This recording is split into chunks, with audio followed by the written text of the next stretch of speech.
Olá! Vamos falar hoje de Pinóquio, um livro que desafia a nossa compreensão.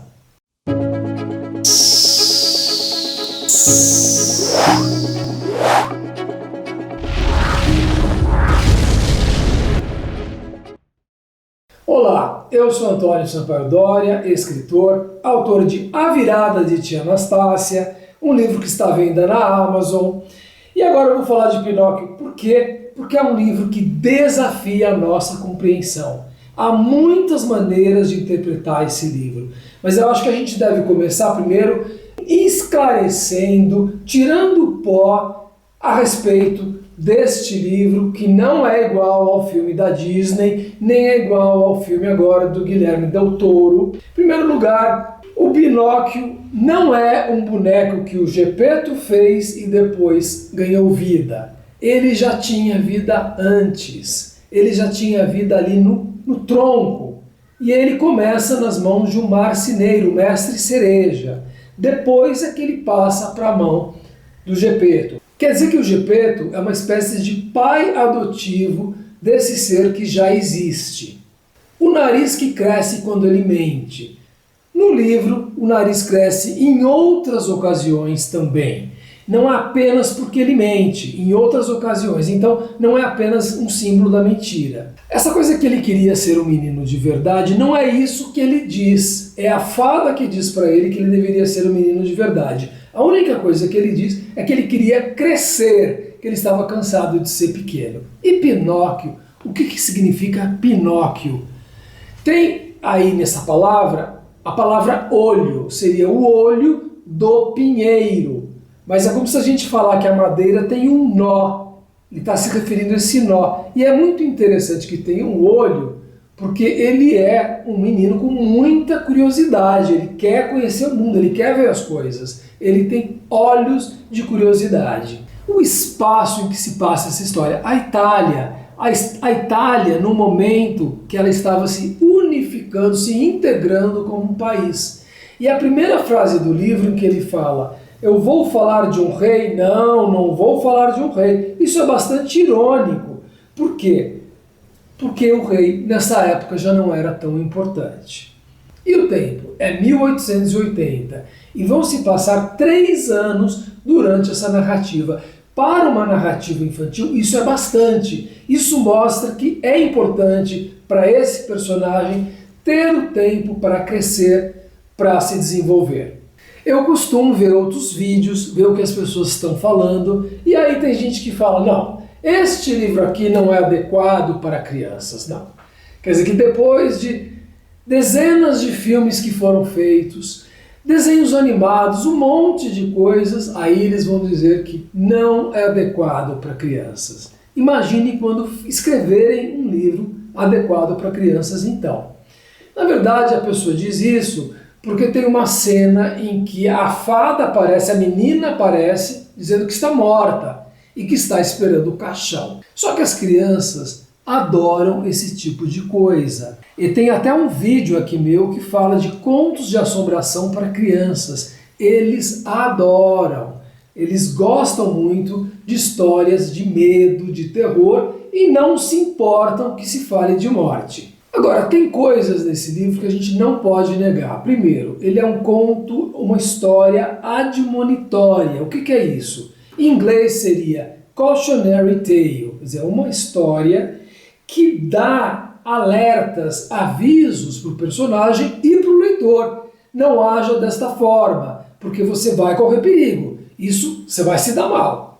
Não há a menor dúvida que o livro tem essa função de fazer um alerta para as crianças tomarem cuidado com certos perigos e certas tentações. Mas este livro segue a lógica do sonho. Não é um livro super linear. É um livro que a gente pode comparar a Alice no País das Maravilhas. Porque o autor, ele se soltou tanto, ele segue a lógica do sonho. E na lógica do sonho, que não é a lógica da vida real, tudo pode se transformar. É por isso que acontecem tantas transformações neste livro. Isso é liberdade de criação. E para as crianças, isso faz muito sentido. Porque para elas, tudo tudo parece que está em transformação. Não apenas o Pinóquio que se transforma, o grilo e a fada se transformam várias vezes ao longo dessa narrativa. Essa transformação que acontece com o Pinóquio e os outros personagens, veja, isso pode se dar pela morte e pelo renascimento, e pode pela metamorfose, quer dizer, o Pinóquio se transforma num animal e com isso ele aprende uma série de coisas. Isso já existe na literatura, não é uma invenção de Carlo Collodi. Talvez a diferença aqui é que essa história seja cômica. Como eu falei, tem coisas assim que parecem terríveis, mas não são tão terríveis. Primeiro porque tem humor e porque, mesmo que ele esteja quase para morrer, ele renasce depois. E é por isso que esse livro também conserva o seu apelo. Porque uma criança que leia, ou o pai que leia para a criança, vão rir de várias situações dessa história. Outra característica muito importante dessa história é o realismo. Apesar dessa lógica de sonho e de ter animais, muitos animais que falam, que se transformam, tem muito realismo aqui. Esse realismo é mostrado principalmente pela fome. Ele fala o tempo todo que os personagens e Pinóquio estão com fome. E Pinóquio tem que se adaptar e comer os alimentos que existem. E essa situação era real. Havia fome na Itália. Se não houvesse, você acha que os italianos estariam imigrando para o Brasil nesta época? A situação na Itália era difícil, sim. Outra coisa que é muito realista são as ações do Pinóquio. Ele age como uma criança agiria na realidade. Não apenas uma criança rebelde, mas às vezes qualquer criança. Nós vamos ver isso. A pergunta, o Pinóquio é bom ou mau? Algumas pessoas chegam a dizer que ele é mau. Não. Na narrativa, diversas vezes se salienta que ele tem bom coração. Ele tem irresponsabilidade, mas ele tem bom coração. E de fato, ele mostra o bom coração nessa narrativa. Ele salva outros personagens e age até de maneira nobre algumas vezes. A gente pode dizer que essa narrativa se estrutura no eixo princípio do prazer e princípio da realidade. O que é princípio do prazer? O divertimento, os amigos da mesma idade, o afastamento da casa dos pais. É um presente eterno, não tem amanhã. É o que acontece quando ele vai para o país da farra, em que os meninos só iam se divertir. É o que todos nós queremos, viver pelo prazer. Mas existe o princípio da realidade que se impõe. E o que é isso? A fome, o estudo, o trabalho, avisos e conselhos dos pais e dos adultos. Nesse livro, qualquer personagem pode simbolizar um adulto que dá avisos, entre eles o grilo falante. Mas esse livro também segue um pouco a linha do herói picaresco. O que é o herói picaresco? É aquele personagem que vai passeando por um espaço e vai tendo uma série de aventuras. Ele geralmente é esperto, é inteligente, engana os outros, então aí tem humor também. Mas aqui não é só isso. Por quê? Porque ele também faz o papel do bobo, aquele que é enganado. Então, também existe um eixo de ingenuidade e esperteza. E na maior parte das vezes, ele é ingênuo, porque de fato ele é uma criança que é enganada muitas vezes. Essa história pode ser considerada uma história de formação e aprendizado pela experiência, na qual ele precisa deixar de ser egoísta, como qualquer criança precisa, ao longo do tempo, deixar de ser egoísta. E isso acontece sempre com o mesmo ciclo. Um ciclo de tentação, ele é tentado a ter algum prazer, há uma transgressão da regra, geralmente é uma fuga, há uma consequência, uma espécie de punição, o arrependimento e a culpa do Pinóquio, a catarse, ele chora várias vezes de arrependimento, e a reparação, quando ele pensa, por exemplo, em dar um casaco a Gepeto, ou ele faz promessas de que ele seria, a partir de agora, diferente. Talvez em nenhum livro um personagem tenha errado tanto quanto Pinóquio, porque existem aqueles contos admonitórios que o personagem faz uma coisa errada, tem uma consequência, uma punição, e ele logo aprende aquilo. E aqui o Pinóquio tem essas punições, mas não aprende. Então se torna um livro, uma longa história, em que ele demora muito para aprender.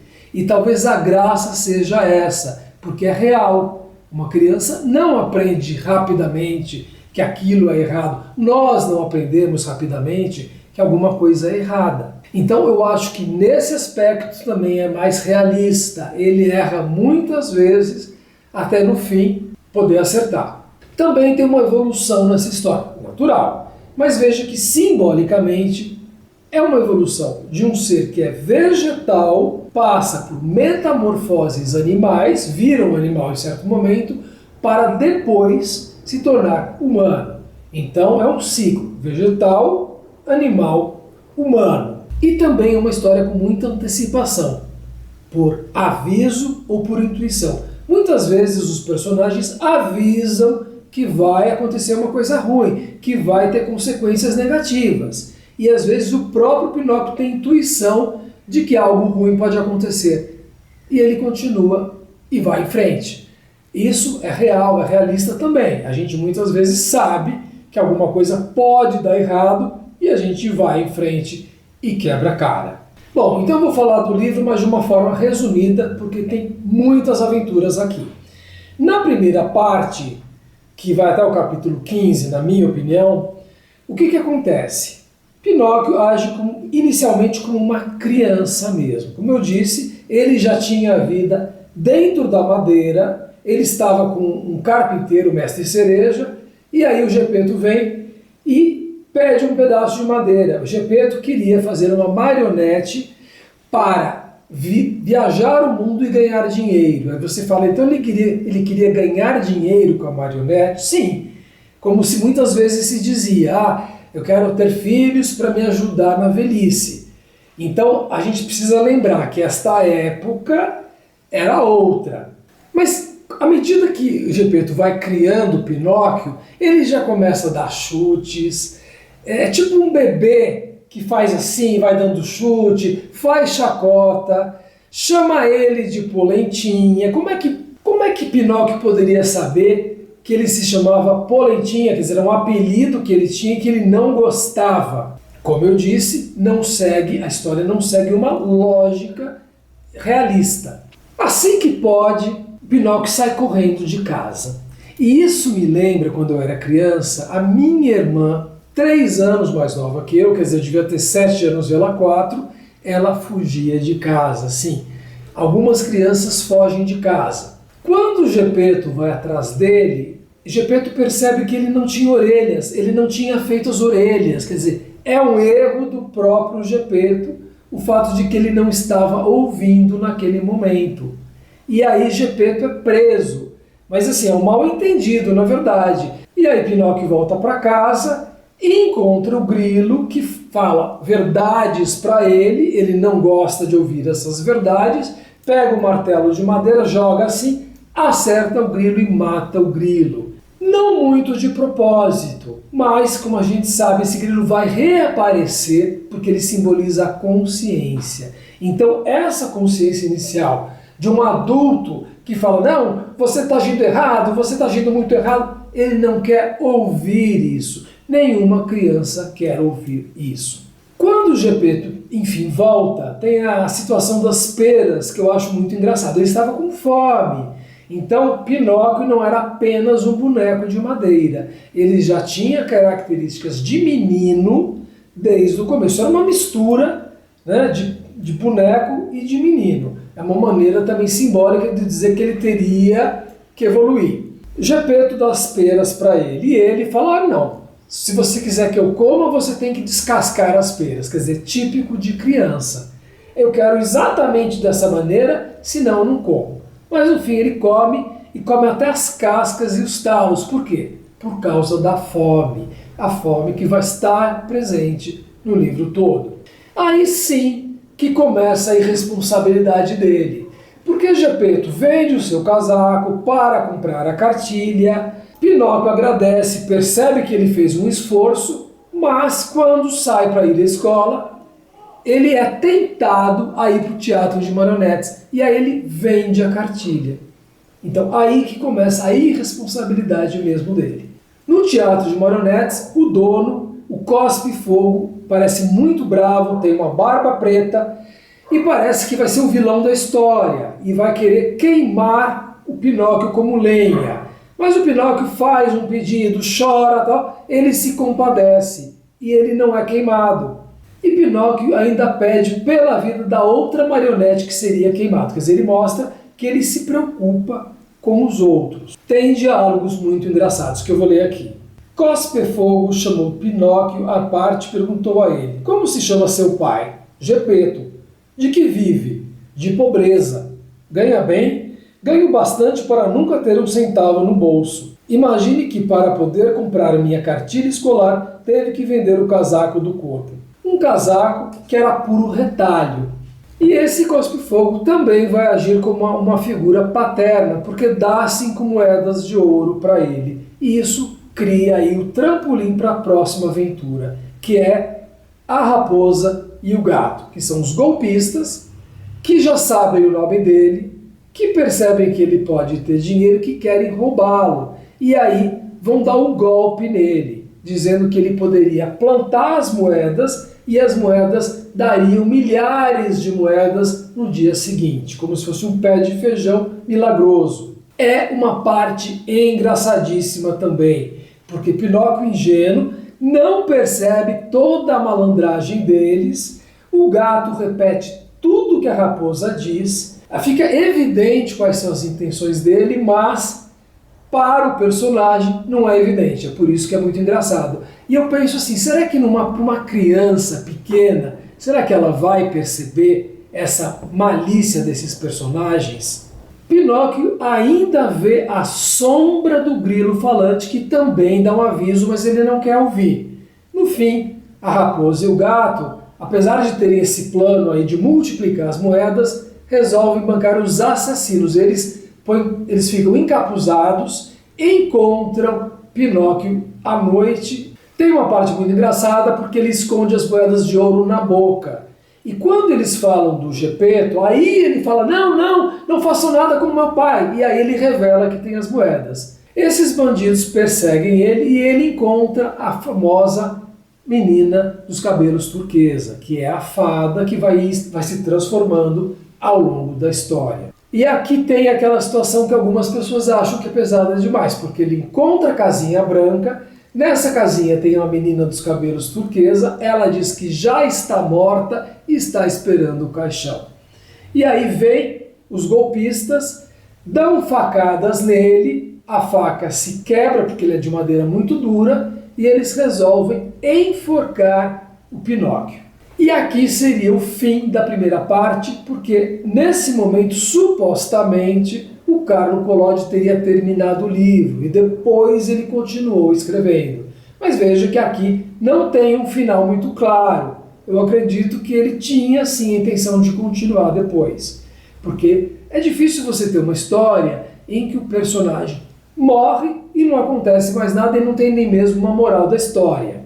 Bom, na segunda parte do livro, segundo a minha divisão, que vai dos capítulos aproximadamente 16 a 26, a fada tem uma importância fundamental, porque ela era uma menina morta, mas em seguida ela já mostra que tem algum poder, porque ela diz que é ela que salva o Pinóquio ali do enforcamento. Para isso ela chama os médicos, que são o corvo, a coruja e o grilo falante. Veja que o grilo falante não morre, ele sempre reaparece. E aí ela também chama o pica-pau, porque quando ele mente para ela que ele não tinha moedas de ouro, o nariz dele cresce. E ela chama o pica-pau para tirar o excesso do nariz. Então essa foi a primeira vez que ele mentiu e que o nariz cresceu. E aí ela diz para ele que ela é irmãzinha dele, que ele vai ser o irmãozinho dela. E aí ele precisa ir atrás do Gepeto, mas ele cai mais uma vez na conversa da raposa e do gato.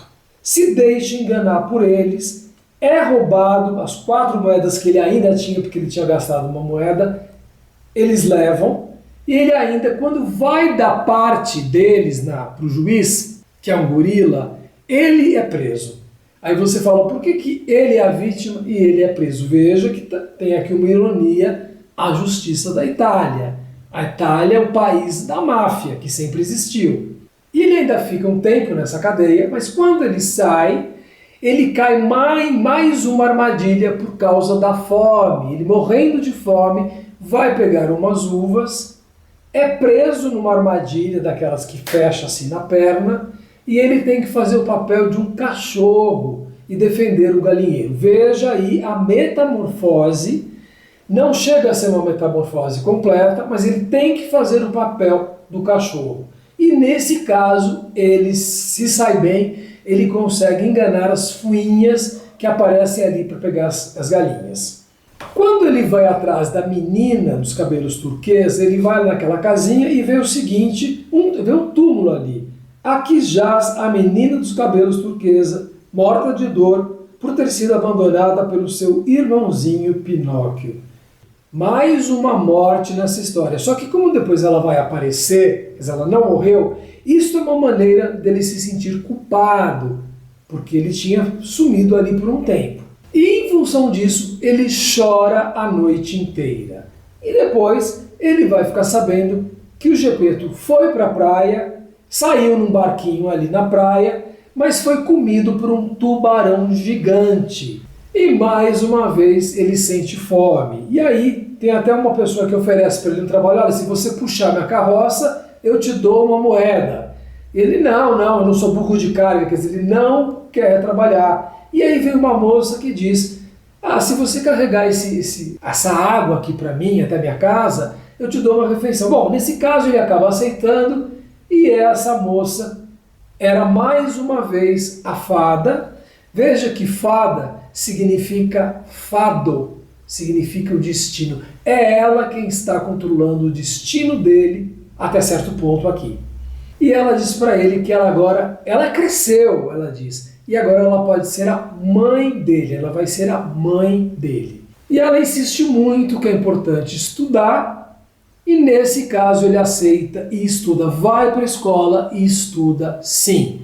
Talvez estude ali durante um ano e no fim fica amigo dos meninos da escola. Mas, mesmo assim, a fada já percebe que algo de ruim poderia acontecer e fala, olha, esses seus colegas podem te levar para o mau caminho. E é exatamente isso que acontece. Porque os colegas falam, olha, vamos ver um tubarão na praia. E ele fala, bom, talvez lá eu consiga encontrar meu pai, o Gepeto. Ele acaba indo, só que isso era uma mentira. Eles estavam apenas enganando o Pinóquio. Então na terceira parte ainda tem alguns acontecimentos relevantes. Ele está ali na beira do mar com os amigos, tem uma briga, ele se desentende com eles, é responsabilizado, é preso, consegue fugir e cai no mar. E vai ser pescado por um pescador que é monstruoso, como se fosse um lagarto. Então, eu vejo aí o medo infantil da criança de ser devorada por um monstro, né? De ser devorada por um ser muito maior e monstruoso. Mais uma vez, ele vai para a casa da fada, procurando ajuda. Desta vez, ele é recebido por uma lesma. A lesma é lentíssima, ele mais uma vez fala que ele está morrendo de fome. A lesma demora horas para trazer uns pratos que parecem muito bons, mas são falsos. Era um frango de gesso, tudo falso. Quer dizer, neste momento, a lesma está fazendo o papel de punidora e ela está representando a fada. A fada é, nesse momento, uma mãe que pune. Mas a fada, no fim, vem, ele desmaia de fome, a fada vem, perdoa ele e diz, não, agora você precisa estudar para poder se transformar realmente num bom menino. E ele resolve, de fato, estudar para isso, e fica um tempo estudando. Se torna o melhor aluno da escola. E a fada diz, então, agora você pode ser transformado num menino. Vamos fazer uma festa para comemorar.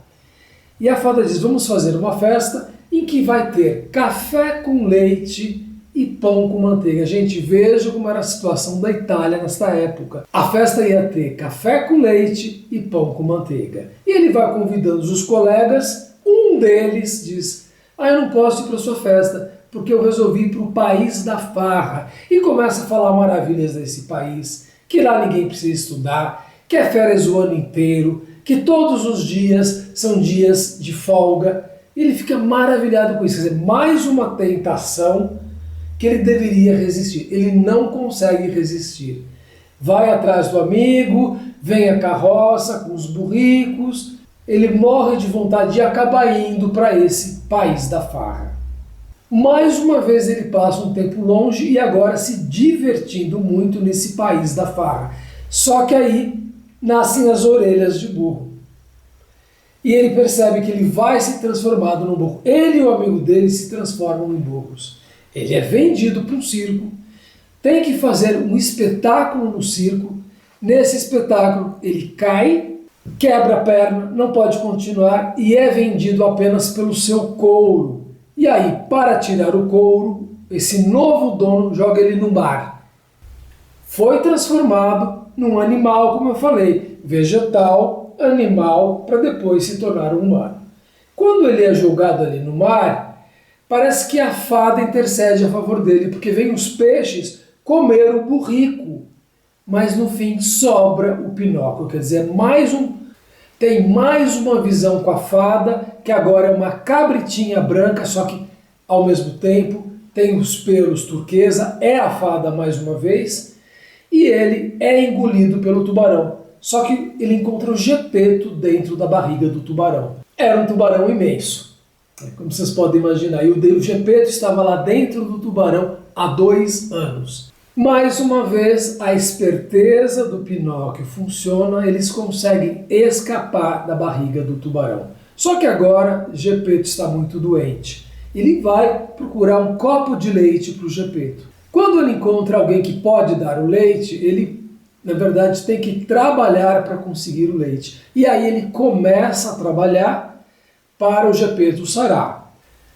E pela primeira vez, realmente, nessa história, ele vai trabalhar até o ponto em que ele vai juntar dinheiro para comprar uma roupa para ele. Agora eu posso comprar uma roupa para mim. Quando ele vai comprar esta roupa, ele encontra a lesma. A lesma diz que a fada está acamada num hospital e Pinóquio dá todo o dinheiro que ele tem para a lesma para salvar a fada. Mas a gente nem sabe se isso é verdade ou não, ou se é um teste que a fada está fazendo. E aí ainda termina com ele sonhando com a fada dizendo que ele vai se transformar no menino, ele se transforma no menino no dia seguinte e recebe as moedas de volta, só que as moedas que eram de cobre agora são de ouro. E ele e Gepeto passam a ter uma vida muito boa, o Gepeto volta à saúde plena. Então vejam quantas transformações existem nessa história. A fada se transforma de 1000 formas possíveis. Por isso que é interessante nesse último filme do Guilherme Del Toro, que a fada ela é uma esfinge, porque ela é muito difícil de decifrar. Ela assume várias formas. É a menina, é a irmãzinha, é a fada, é a mãe, é a cabritinha. No fim, ela é alguém que está no hospital e ela aparece em sonho, dando para ele um novo destino. Eu entendo essas transformações, não é que a história, você fala isso tudo é absurdo, são as transformações da própria vida. Porque para uma criança, a mãe se transforma em muitas coisas. Uma hora é a mãe boa, uma hora é a mãe ruim, a mãe que proíbe, a mãe que diz não, a mãe que a criança sente raiva. Por isso também que eu acho que essa história é muito realista. Para a criança ela faz muito sentido. É uma figura que se transforma, mas que está sempre presente, que é a figura feminina nessa história. E a figura masculina, se você parar para pensar, está no começo e depois volta no final. E a gente tem que lembrar o seguinte, o Gepeto também ficou na barriga do tubarão. Ele também passou por uma transformação, como se ele estivesse aprendendo a ser um pai. Lembrando que no início ele tinha errado em não fazer as orelhas do Pinóquio. Então todos têm algo a aprender nessa história. E tem muito mais coisa para interpretar além de tudo isso. Então, se você gostou, dê o seu like e volte aqui para novos vídeos. Eu pesquisei bastante para fazer esse vídeo, interpretei a obra, li este livro aqui que se chama Pinóquio, um livro paralelo, mas não é um livro fácil esse aqui, porque ele não está interpretando exatamente o Pinóquio. Ele faz algumas interpretações, mas viaja muito na maionese. Então, assim como o Pinóquio é um livro sonho, como se fosse um sonho, este livro aqui de interpretação também viaja muito como se fosse um sonho. É como se a gente não pudesse, é como se fosse impossível a gente querer interpretar toda essa história. Tem muita coisa ali misteriosa, muitas transformações, muitas possibilidades. É apenas uma tentativa de entender esse livro. Mas volte aqui para entender mais sobre a literatura infantil e juvenil e a literatura adulta também. Até mais!